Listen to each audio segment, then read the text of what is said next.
digital school. Some Provo classrooms are trading their books for iPads. Sandusky sentence. The verdict is in, but the child molester's attorney is already talking appeal.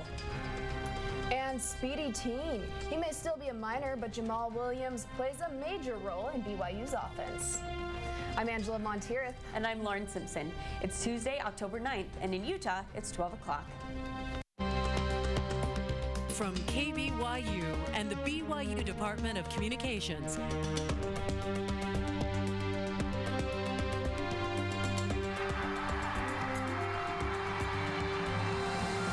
This is the award-winning 11 News at noon. Search and rescue crews worked through the night to rescue 3 teens stuck on a ledge in Provo Canyon. They were hiking near Bridalveil Falls when police say they hiked too high and couldn't get down. Rescue teams and police got to the 3 teens around 2 a.m. and officials say the teens were cold and hungry but uninjured. Former Timpview football coach Louis Wong is getting a 6-month reduction on his teaching suspension.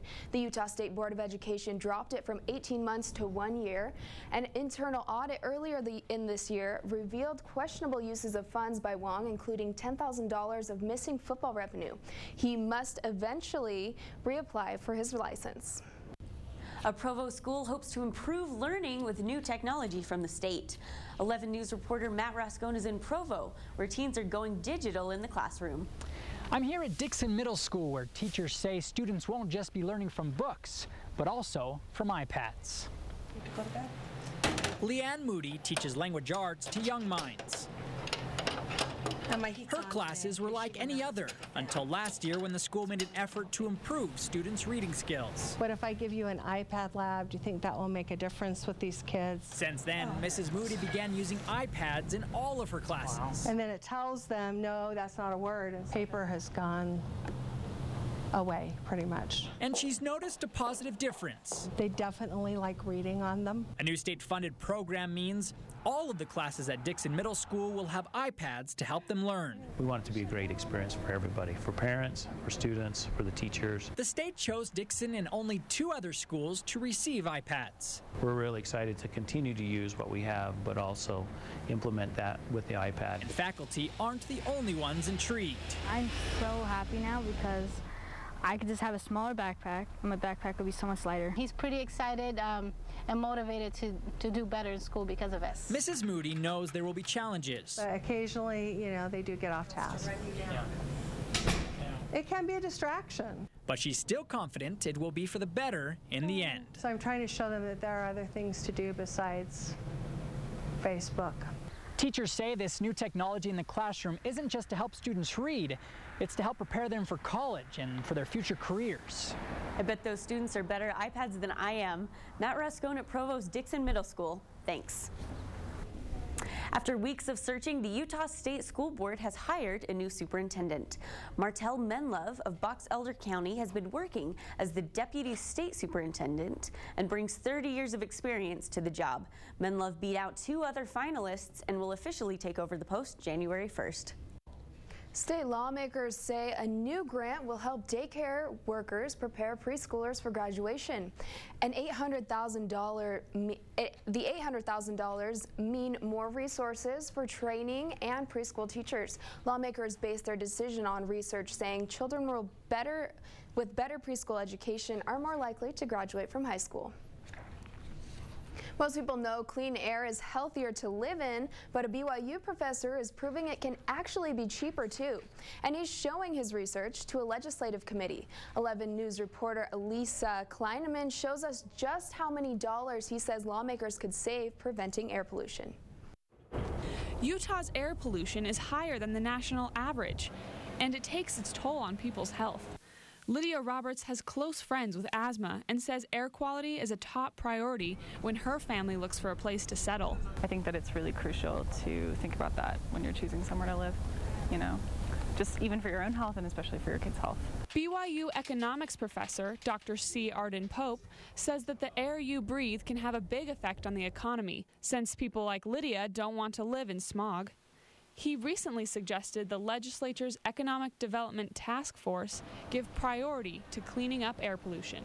The benefits of reducing air pollution in terms of the health benefits seems to be much, much larger than the costs. Found that for every $1 you spend stopping pollution, you can really save $10. Those numbers by adding up the savings from healthcare, premature deaths, and other costs. But Pope says finding a cost-effective way to improve the air quality. Want to get the big. Elisa Kleinman, 11 News. The legislature's Economic Development Task Force meets on Thursdays.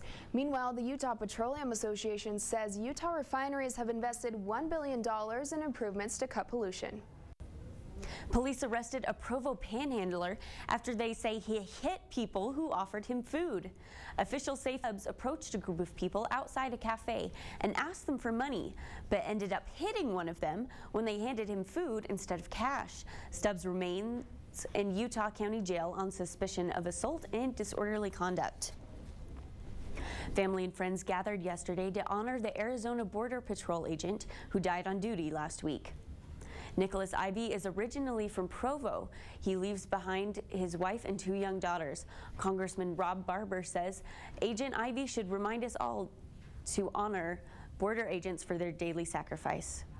Remember today is the heroism, the courage, and the bravery of all of our Border Patrol agents. Every single day they go out and face enormous danger trying to protect us and keep our communities safe. Ivy's superiors say he died in a friendly fire accident. There will be another memorial service at Utah Valley University on Thursday. That's really sad. Too bad. When 11 News at noon returns. Mountain Message. A hiker found a note written 40 years ago by a Boy Scout. The 2 men found each other thanks to a little bit of publicity. And hungry for homecoming? The week will end with a blackout, but kicks off with a barbecue in Brigham Square. Stay with us. Jerry Sandusky will spend at least 30 years behind bars. The former Penn State assistant football coach still claims his innocence. The judge gave a sentence of 30 to 60 years, and he will get credit for the time he has already served since June. Sandusky's attorney says they will appeal his conviction.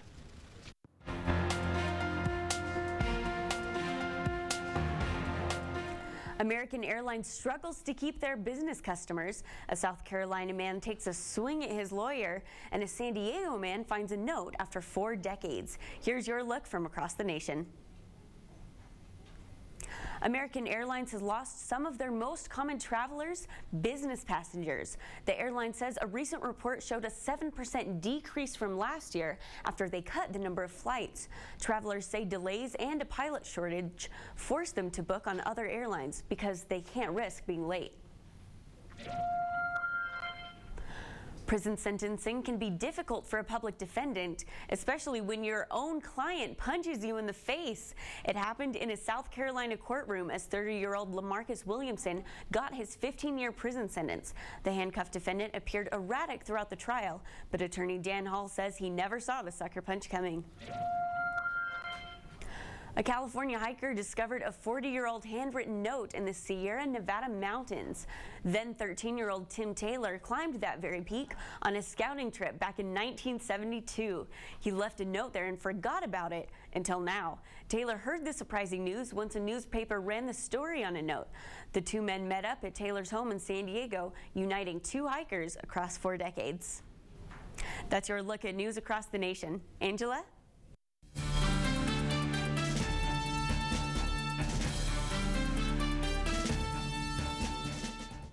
President Obama is using the aid of some famous yellow feathers in an ad poking fun at Mitt Romney.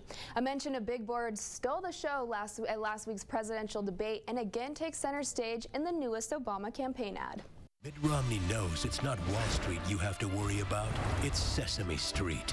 I'm going to stop the subsidy to PBS. Mitt Romney taking on our enemies.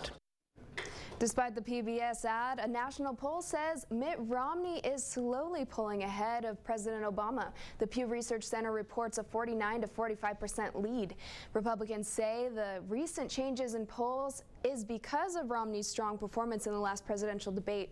Researchers say the poll results mean that November election could mean they will be neck and neck between the 2 candidates. So Ariel, Those are some beautiful colors out there. Your shirt's beautiful as well, but are we gonna have some good weather to experience all of these beautiful leaves? We are, and it is gorgeous outside, isn't it?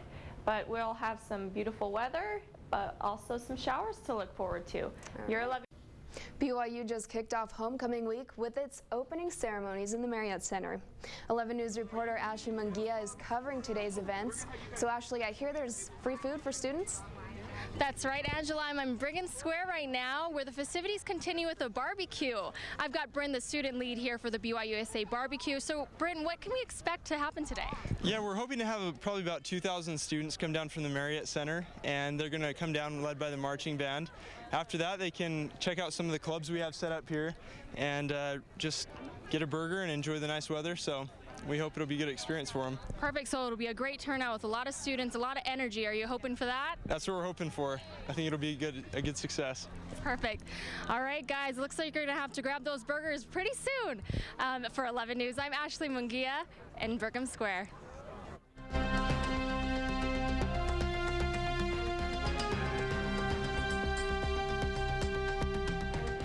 It's a beautiful Tuesday afternoon here in Provo.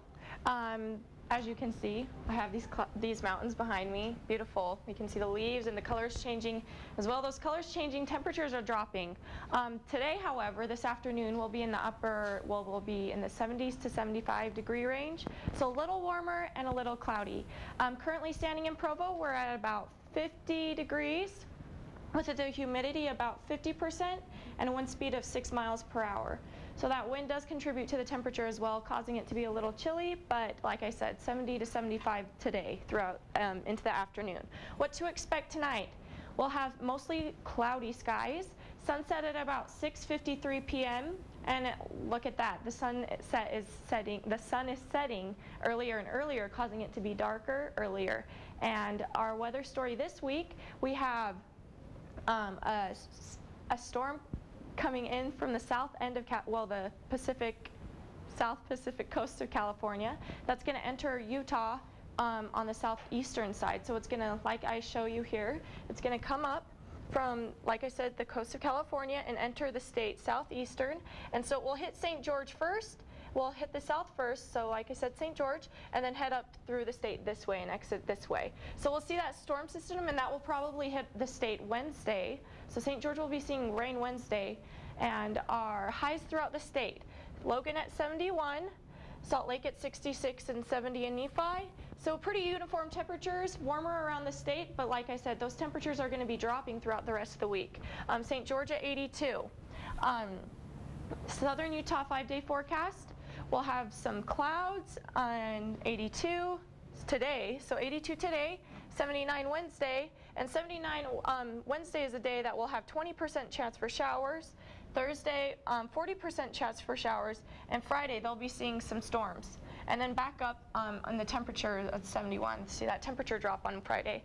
But same thing for northern Utah. We'll have sun and clouds, 66, 68, and Thursday, well, Friday chance of 50% chance of rain. So we should have some good weather for our football game, but there is a chance of showers. So for our homecoming game, there might possibly be rain, but it will cool us off, if anything.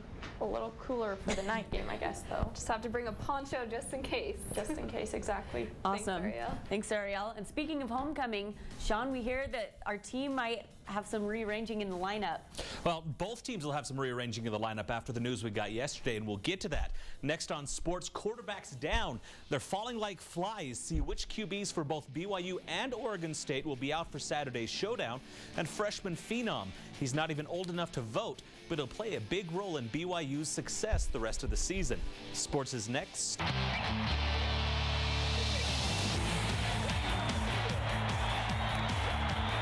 BYU quarterback Taysom Hill will miss the rest of the season with a left knee injury.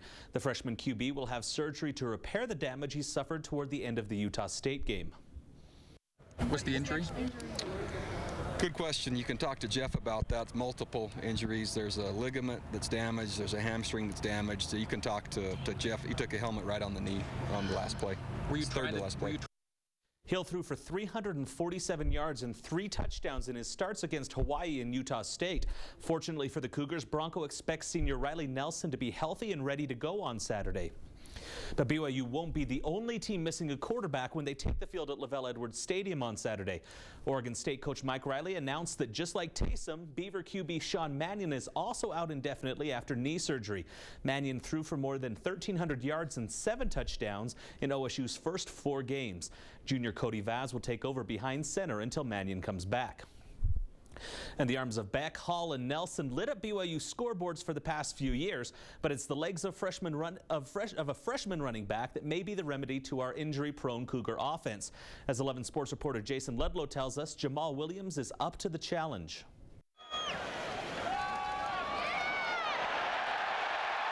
What was a full stable is now down to its final workhorses. BYU started the season with no shortage of runners, but injury shrank the Cougars' bruising backfield. With upcoming games against top 10 opponents, Bronco Mendenhall needs a reliable running back now more than ever.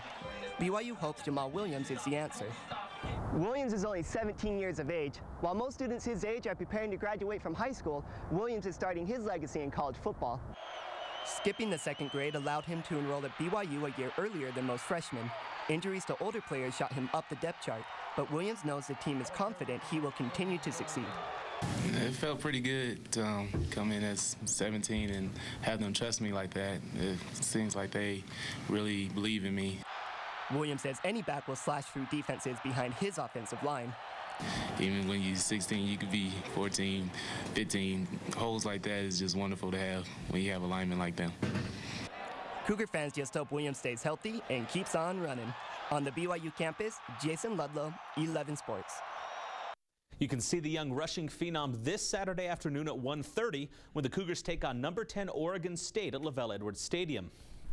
And there's not a whole lot of change in the rankings for the Cougar teams in the top 25. The men's cross country team still sits at number 3 in the nation after a week off. They'll head to pre-nationals in Louisville on Saturday. And then after a 0-0 tie on Friday against number 21 Santa Clara, the women's soccer team moves up from 6 to 5. And the Cougar Kickers will take on San Francisco this Thursday at South Field. And women's volleyball stays in 16th after a come-from-behind win at Loyola Marymount. They'll be at home on Thursday, too, playing Portland in the Smith Fieldhouse. And the New York Jets just can't catch a break. None other than undefeated Houston. Just quarterback Matt Schaub rolls out on the play action, finding tight end Owen Daniels for the 34-yard score. New York hung in there, though, threatening to tie it up until Jeremy Curley picks off Mark Sanchez and takes it 86 yards to the New York 9. And the Jets just refused to go away. This time the damage was done on special teams as Joe McKnight takes the kickoff from end zone to end zone. But ultimately it wasn't enough as Houston stays unbeaten with a 23-17 win. And 4 of the 8 teams still alive in Major League Baseball took the field last night. In the battle of AL East teams, the Orioles held off the Yankees 3-2 to even the series at 1 apiece, and the bats in St. Louis exploded as Carlos Beltran hit 2 of the Cardinals' 4 homers as they crushed Washington 12-4 to tie things up in that series too. The other 4 teams square off tonight in a couple of elimination games as Detroit looks to sweep Oakland and Cincinnati looks to take the series against San Francisco. You know, Sean, I love baseball, but going back to that Jets game, that's some major yardage. That's amazing. Oh, yeah, I know. It is always fun to watch. Now if only we could get BYU's offense to start doing something like that. But there was also some news about an hour ago. UVU, Utah Valley University, will be joining the WAC, the Western Athletic Conference, in all sports coming up. So they're moving up in the world. That's going to be really big for them. Good. Maybe we'll get some more games between BYU and UVU coming up. That'll be cool. A new rivalry. Yep. That'll be fun. Thanks, Sean. So much closer. Still to come on 11 News at noon. Runaway bride and groom. These 2 tied the knot during the Portland Marathon. Get out those running shoes. We'll be right back.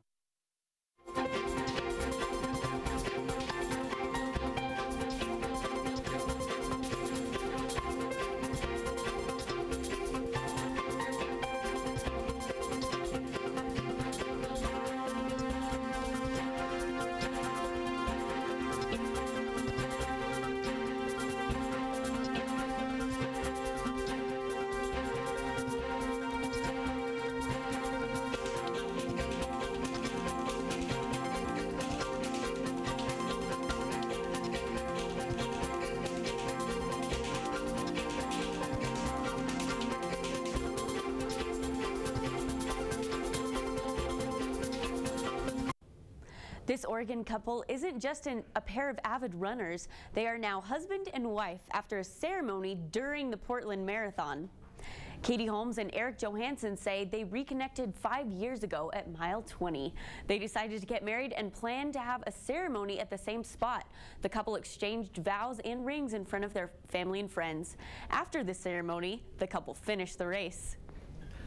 Cross that off the list of things that I will not be doing. I will not be proposing that or is running crazy. a marathon for that matter. That's so true. Thanks. That's 11 News at noon for Tuesday, October 9th. You can join us anytime on our website, 11news.byu. For watching and have a great afternoon.